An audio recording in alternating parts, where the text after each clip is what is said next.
Bonjour Patrick Coulombelle. Bonjour. Merci beaucoup d'être venu nous voir. On vous avait eu au téléphone il y a 15 jours maintenant. Vous veniez d'arriver à Katmandou. Vous étiez en train de descendre de l'avion juste après ce premier séisme.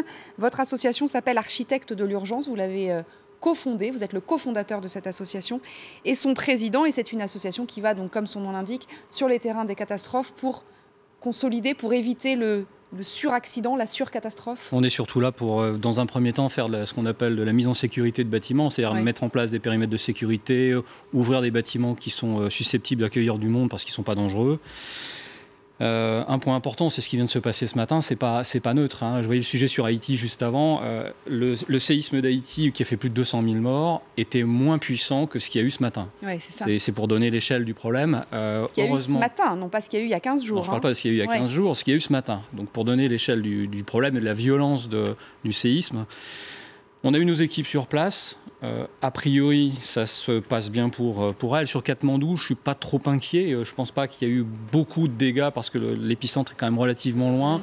Les bâtiments qui ont déjà été fragilisés par la première secousse sont... Probablement, il y en a certains qui sont tombés. Il y a une chose qui est à peu près sûre, c'est de témoins, de gens qui travaillaient sur le terrain. Ils ont vu sur les collines qui sont dans les contreforts de Katmandou des nuages de fumée qui correspondent à de la poussière en réalité, qui sont consécutifs à des effondrements de construction. Ouais. Donc je pense que des bâtiments tombés, il y en a, des morts, il y en a aussi. On peut être inquiet quand même sur ce qui se passe dans la montagne. Il y a quand même des villages qui sont quand même relativement reculés. Où, à mon sens, on peut avoir des cas de figure un peu comme ce qui s'est passé dans l'autre vallée qui a été fortement touchée il y a 15 jours, avec des glissements de terrain importants, et on éventuellement a parlé des avalanches. 3 glissements de terrain dans un village où les gens vivaient sous des tentes. Donc c'est vrai que c'est des zones qui sont difficilement accessibles. Benoît nous parlait tout à l'heure de ces bâtiments qui étaient effectivement fragilisés, qui du coup étaient vides, ce qui pouvait du coup nous faire espérer qu'il n'y ait pas tant de victimes que ça, en tout cas à Katmandou. Quand vous arrivez dans une ville comme ça qui a été fragilisée, vous mettez en sécurité ce que vous pouvez mettre en sécurité. Ce qui n'est pas à 100% sécurisé, c'est vidé. Ah bah de toute façon, les consignes qu'on a, elles sont simples. C'est de ne pas prendre de risques sur la vie des gens. Je veux dire, ça, c'est clair. Aussitôt qu'on a un doute, on met des périmètres de sécurité et on évite que les gens rentrent dans les bâtiments. Vous savez, les gens, ils ne sont pas idiots non plus. C'est-à-dire qu'ils savaient qu'il y avait des répliques, il y en avait quand même de manière assez fréquente, quasiment tous les jours, qui était relativement faible. Ça, c'est une réplique qui est très forte. Et les gens, par expérience, c'est par traumatisme aussi, parce qu'on est des gens qui sont traumatisés, parce que prendre un séisme comme le premier qu'ils ont pris, vous savez qu'il y a plein de morts autour de chez vous, et vous vous dites, attendez, j'ai pas envie que ça m'arrive, quoi. Et là, vous êtes dans le retrait complet, et vous n'êtes pas dans le déni d'une structure qui peut vous tomber sur la tête, c'est l'inverse. Là, manifestement, la secousse, elle a duré 1 minute, en plus, qui paraît interminable, quoi. Ouais, c'est très long, ouais, mais je sais que les gens qui... alors, ils m'ont dit que moi, c'était une accélération surtout, c'était verticalement. Ah ouais. Ils l'ont senti vraiment très verticalement dans Katmandou. Mais on est relativement loin de l'épicentre à Katmandou, on est à plusieurs dizaines de kilomètres. Il y a des endroits, moi je pense qu'il y a des gros effondrements parce qu'avec ce genre de séisme, faut pas s'affoler, il y a des choses graves qui se passent. Vous avez eu évidemment vos équipes au téléphone ce matin, elles vont bien? Oui, tout va bien. Mettre des bâtiments aux normes parasismiques, ça coûte très cher. C'est un vrai travail. Le Népal n'a pas d'argent, enfin c'est un pays pauvre. Il faudra les aider.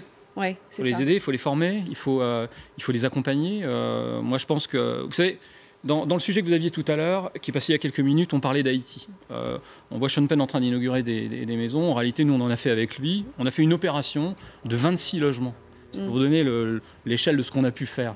Et c'est Sean Penn, et avec lui. Et pourquoi? Parce qu'il y a eu une espèce de grosse bêtise qui a été faite, c'est qu'on est parti sur de la reconstruction qui n'était pas la reconstruction pérenne, mais essayer de faire de l'accompagnement avec des constructions qui étaient de l'habitat semi-temporaire. Vous y serez encore longtemps? Vous y êtes encore en Haïti? En Haïti, on y est encore jusqu'à priori l'an prochain, et ça va faire, au total, on aura passé 7 ans dans le pays.